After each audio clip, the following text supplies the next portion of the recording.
Okay, so now we're recording. I'm just going to show you where this was. So if you're on the geometry index page, we're scrolling down. On Friday, we talked about triangles and we mentioned the right angle triangle. I'm going to click on this one. You don't have to do this quiz. You can if you want to. But what we did was the perimeter and area formulas for triangle. The right angle triangle, we said you can tell that there's a right angle because there's the box in the corner.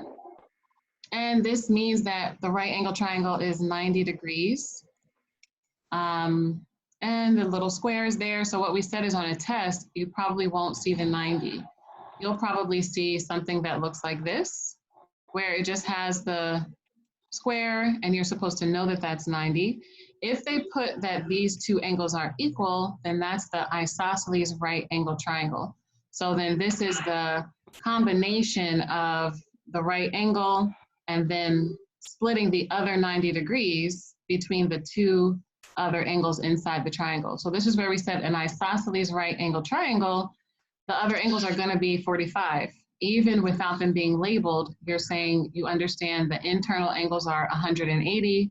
You're going to subtract the first 90, and then that leaves 90 to be divided by the other two.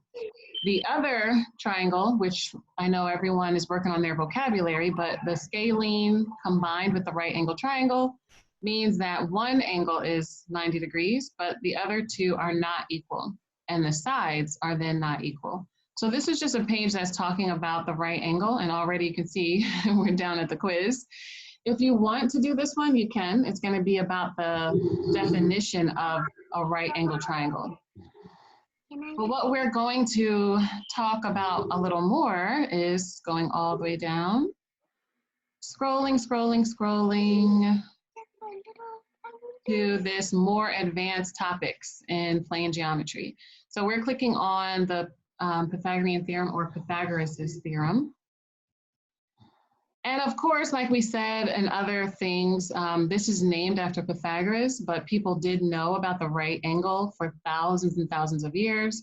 In the United States and a lot of places, we're labeling the theorem after Greek mathematicians or Greek students even, who were studying in Egypt and other places, just because of cultural insensitivity.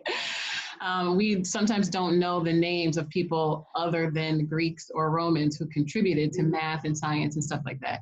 So I will send you another article so you can see who Pythagoras was learning from, but I know you know from your different cultures and from the things that we talked about in world history when we were doing social studies that more than 2,000 years ago, people had right angles. So they definitely understood this theorem. So this is what we're looking at today.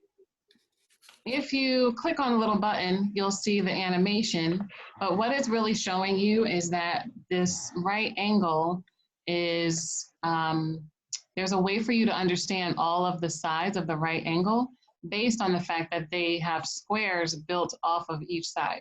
So at this bottom part, there's a square that's purple, there's a green one, there's a square that's or to the left, there's a square that's green. When you put those two together, it equals the square that was red. So this is what we're going to use the equation or the, what's it called? Formula. Happy Monday, right? I'm forgetting my vocabulary. This is what we're going to use the formula to prove in different ways. And we're going to do this for 2 days because we're going to learn the formula today and practice it with some straightforward problems. But then we will look at the word problems tomorrow. So coming down, this is the exact same square. And this is the formula that you need to memorize. This one might be on your formula sheet, but you want to be familiar with it because, again, it's sometimes introduced before high school. So this is still in alignment with all the ones we were talking about yesterday that are basic geometry, where sometimes you might get the formula in a different problem or on the formula sheet. But for easier formulas, they expect you to have them memorized already and practiced already. So this one you want to know, a squared plus b squared equals c squared. And this is a really easy formula because we have worked with squaring before. So you want to make sure that when you do this quiz, that you are using the square root key and the squaring key if you need to. So the thing that you need to memorize with the formula is that the C is the biggest square. So the C is always on one side of the equal sign by itself. This is the hypotenuse. So C is the longest side of the triangle. And that's really what you need to remember. A and B, because it's addition, and we talked about when you're doing, when you're adding, it doesn't matter if you're saying A plus B or B plus A. So it doesn't matter which one of those you count as A. A lot of times it is like this though. A is to the left, B is to the bottom, and then C is the largest square. So this is what you're writing down if you're still making index cards or doing a note page. When you write down the triangle, you have the perimeter, which is A plus B plus C. Then you have the area, which is area, or A equals 1/2 of the base times the height. And now you have this formula added, which is for the Pythagorean theorem, which is proving any right triangle, the length of the sides. So down here is the definition of the longest side of the triangle, which is C, which is also called the hypotenuse. So this is another vocabulary word in case this is in your instructions. If it's just talking about instead of the longest side or C, they could also say hypotenuse. So coming down a little bit, this is one of the triangles that is like a standard example, a 3, 4, 5 triangle. And sometimes this is used because this is one of the first ones that someone memorizes. But it says a 3, 4, 5 triangle has a right angle in it. How can you prove that that's true? You have 3 squared plus 4 squared equals 5 squared. If it's true, then it means that it's a right triangle. And we're going to talk about this because this is sometimes how your problem is. It just says, is this triangle a right triangle? If for some reason you do the A squared and the B squared and it does not equal C, then you would have the line through the equal sign for not equal, and then that means that it's not a right triangle. So something can look like a right triangle to your eye, but maybe it's really only 89 degrees instead of 90 or something like that. So now coming down, it says, why is this useful? If we know the lengths of 2 sides of a right triangle, we can find the length of the 3rd side. But remember, it only works on right angled triangles. So how to use it? This is what I think would make a good piece to put in your notes. So if you're doing digital, you can do the snippet if you, or just take a screenshot or, cut this piece. I'm using a Windows, so I'm saying snippet, but whatever tool you can use to take a picture, you can do that if you're copying it into Google Docs, or you can draw this out. But this is what you need to know. The hypotenuse, and A squared plus B squared equals C squared. So this one says solve this triangle. What you don't know is what is the length of C, but you do know A and B. So you're going to start with the formula all the time as we're doing. You should do that all the time with every formula, but definitely in geometry, you're making the decision. One like this, it's pretty obvious that you're going to use A squared plus B squared equals C squared. This is just the shape and the numbers. So all you're doing is falling back on your algebra, which is replace A with 5, B with 12, and then you're back to the order of operations, essentially. You're going to square the 5, square the 12, and then you're going to add. So what you get here is 169 equals C squared. So I think it's important to keep the C squared because you need to remember again that C is not 169. And the way that you're going to be thinking about that is what we talked about last week. If you have one side of a triangle that's 5 inches, miles, whatever it is, and then you have another side that's 12, there's no way that the side that connects them would be 169. That number is way too large. The reason why you want to remember that is because this is really the answer. This is the C length squared. So this is where you're going to need to put 169 in the calculator and take the square root of it to get 13. And 13 makes much more sense than 169 because you need a length that's going to connect something that was 12 and 5. But sometimes this is the kind of question that might be in that, like, are you paying attention category? I don't want to say they're trying to trick you, but they want to make sure that you are doing the close reading even in math. So if you see an answer that C is 169, that's not true. That would be C squared is 169. If the question is really what is the length of C, you still have to figure out the square root of that number. So that's something to be mindful of as you're doing your quiz. It says, now this one, if they give you C, you're going to end up doing subtraction because you're still going to use the formula. The formula is addition. It's A squared plus B squared equals C squared. This time, if they give you the hypotenuse, then you're going to end up doing subtraction. So across from the corner is C. So here, if you, and what we said before is if the triangle is rotating around, you might not see C across to the right like it is here. So you're not necessarily going to see the triangle on its base. You have to see where is the 90-degree angle and then go diagonal from the 90-degree angle. That's always going to be the hypotenuse or the longest side of the triangle. So we'll take a look at some of those that are maybe like rotated and not laying on its base. But what you want to do again is start with the formula, and you have an A, so you're replacing it with 9. You have no B, so you're leaving B there, and you have the C, which is 15. So now what you're going to do is just do the squaring, and this is where knowing the multiplication table does help, because you already know 9 times 9, and maybe you know 13, 14, and 15 as ones to memorize. I definitely think 15 comes up a lot, and you can remember that 15 squared is 225. If you already made it through the multiplication table, that's a good one to just memorize, because it'll help you go faster than using the calculator. But what you're going to end up doing when you just do the algebra is say that 81 plus b squared equals 225. So you're subtracting the 81 from both sides.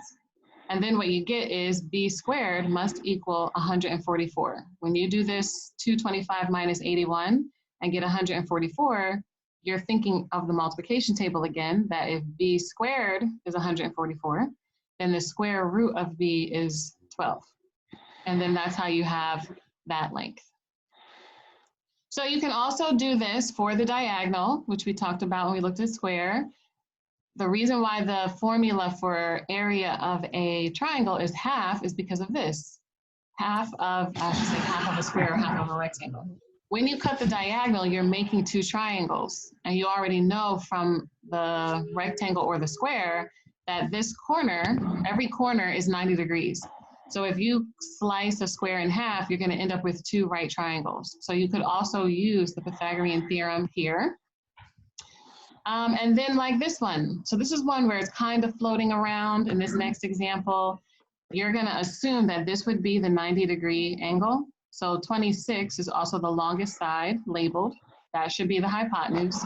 So when you replace A, B, and C with these three numbers, you're going to have 10 squared plus 24 squared.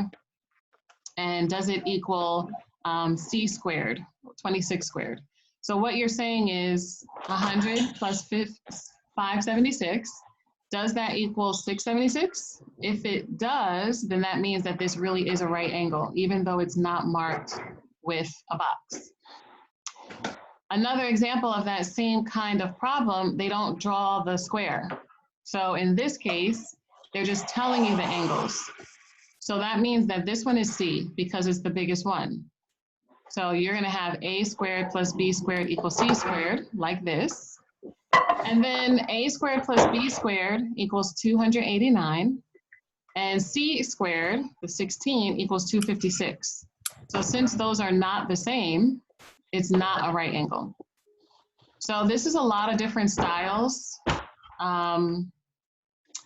Here they want you to draw one or look at the video on YouTube. We're not going to do that, but you can do it if you want to. And then you get down to the quiz. So I'm going to click on one of these real quick. This one is just telling you find C. So you're using, this one's kind of a little bit mirrored in a way from what we were just looking at. This would probably be A normally, this would be B, and this would be C. But like we said, it doesn't matter which one of these you make A and B. But you're gonna start out with A squared plus B squared equals C squared, and you're squaring these two numbers to get what the square of this one would be. So you definitely need to be familiar with your square root key on the scientific calculator, which kind of looks like this. I think it's kind of like a little check mark. When you see the answers left with the square root, then you don't have to find that, right? So you want to make sure that you look at your answers and see, because sometimes the square root symbol is still left in the answers. So for this one, it's upside down in a way, right? This would be A, this would be B, and then 16 would be C. So whatever is across from the corner is always the longest side, and that's always C. These other two, you're flexible with which one you want to label them as. But you just have to be familiar as the triangle keeps rotating around and around, what should be A, what should be B, and what should be C. So this one, it says, which of the following is not a right triangle? So you're paying attention to the word not. That means 3 of them are. So you want to basically use the Pythagorean theorem to prove which ones are right triangles. The one that is not going to come out true or is going to come out not equal, that's the one that is not a right triangle. And then this is what I want to look at on Khan Academy. So this is a more advanced formula because as it starts to combine some shapes, it can be 1 step or 2 step. So in something like this, it says, what is the side length of X? What you have to say to yourself is that there's 2 triangles. So here you have an A, a B, and a C. This line right here is a C for the triangle that is 6, 8. And then there's this other length. What you have to do is find out what this length is, and then use this one in the new triangle, where this would be now 12 is C. So once you get the length of this diagonal for the first triangle, you will have the A or B length, probably the B length, right? This shorter one is normally A. So hopefully that's making sense. If not, I'm gonna stop sharing in a second. You can ask your questions. But every now and then you're gonna use the Pythagorean theorem on top of another shape.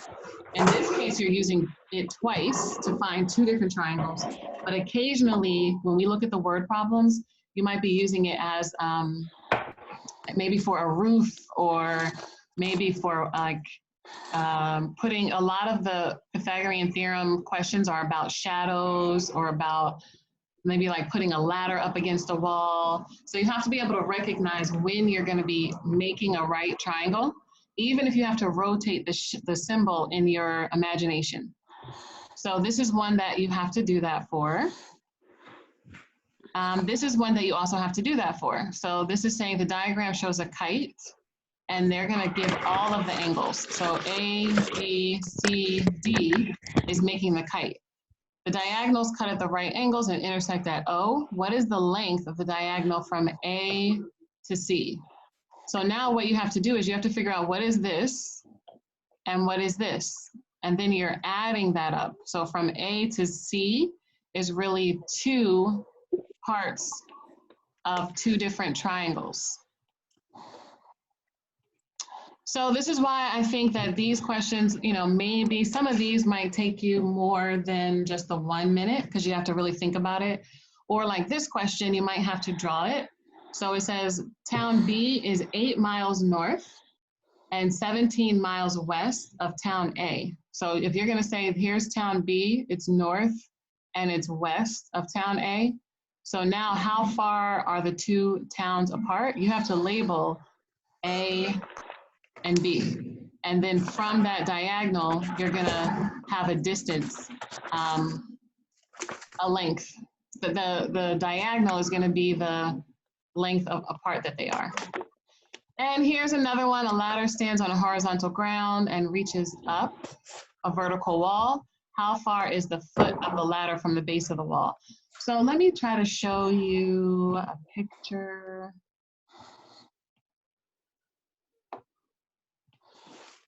let's see.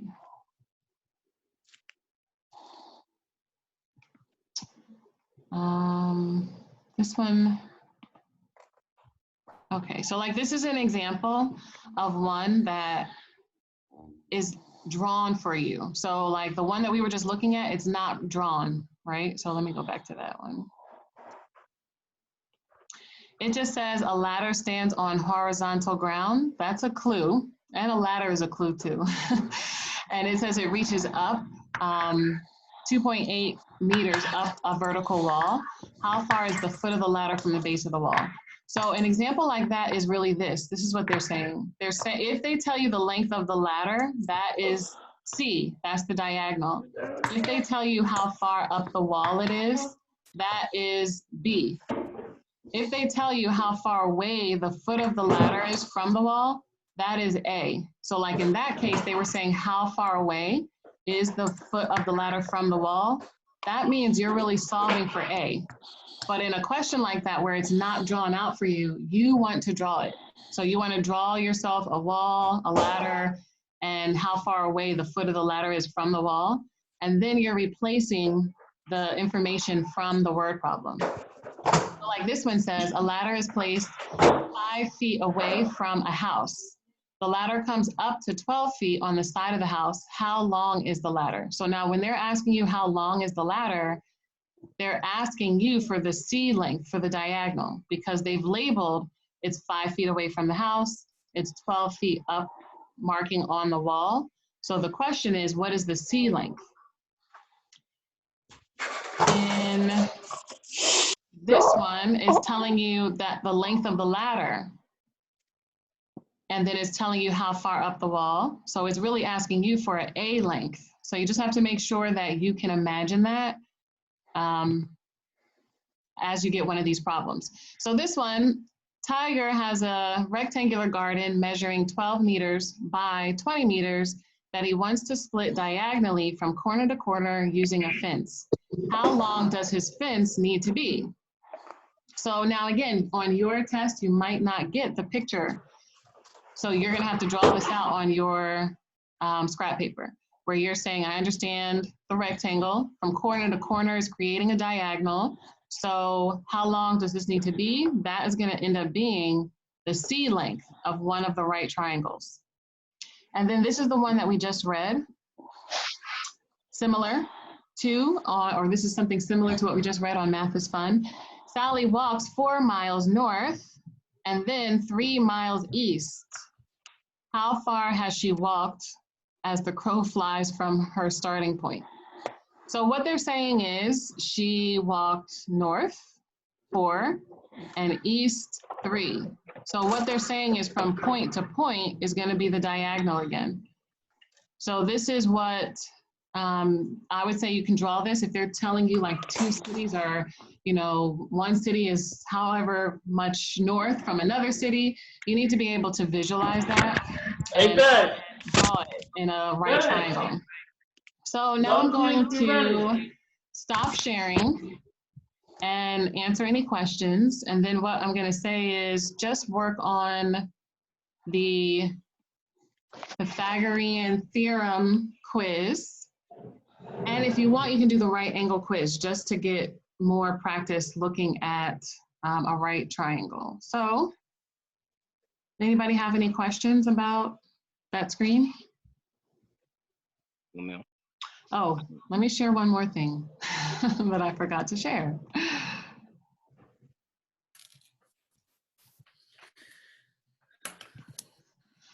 Okay, so this is the one from Khan Academy that I also meant to share.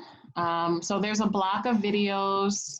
This segment on the Pythagorean Theorem is inside of your Khan Academy lessons, where there's an intro, there's an example of him drawing things out, there's intro problems, and then that's where we are. Oops. So like this one is going with the isosceles triangle again, where it's saying find the value of x in the isosceles triangle below. What you're gonna do is use this as a right triangle again, where this would be the 90-degree angle, and this is C. So what you have to do in a problem like this, when it says that the base of the isosceles triangle is 10, What would the length of just this part be? That's the right triangle. 5. Exactly. So this is where you're not necessarily going to get the 5 labeled for you to do your problem. You have to come up with the number 5 by saying, when they give me the 10, that's for the whole triangle. When they give me the 12, that's for the length or the height of the triangle. But in a case where they're asking about x, they're not looking for 1/2 the base times the height and finding area. They're looking for you to use the number 5 and 12 to then get the C length. So just wanted to point that out because there's a lot of different ways that you might see the Pythagorean theorem, but this question or this formula is, I'm going to say, almost always on your test. It's just one of those things that is a good summary of something that happened in high school. They're going to test you on the Pythagorean theorem. So, all right. If you don't have any questions, if you do have a comment about the video that we watched, you can share your comment and then we will be done for today. So anybody have a comment about the video from the New York Times or just like a thought? Well, I guess since I don't have any children, I didn't really think about children in the U.S. And the problems that they're facing with the COVID-19. But it's really sad that there are actually greater students that do want to receive classes, or at least they need it. They need the place to go and get access to the tools and resources to study. So it's pretty sad, the story of the little girl. Yeah, I think so. You know, like sometimes you don't think about, there's so many different categories from like daycare, preschool, grade school, and then even I have children, but I wasn't necessarily thinking of children who are in a shelter right now for some reason where school is a really regular thing for you and you're doing well in school too. You like school and you want to be there with your teachers and, you know, you want to do the work. So I think I wasn't, a lot of times you're only thinking of yourself and people that you know, because that's what you're familiar with. But there's so many stories and so many things that are happening right now that people are going to have to recover from. You know, it's not just people not going to work or like us, we're not going to school for right now, but we're still working from home and still working on individual goals. Some people are going to have different levels of challenges, even children, you know, and even like being concerned about it, like thinking about it, I thought like she was worried, you know, you're in a shared space at a shelter with your parent and grandparent, you know, so you're thinking about what's going to happen to me if something happens to my caregivers. Right. Does anybody else have a comment?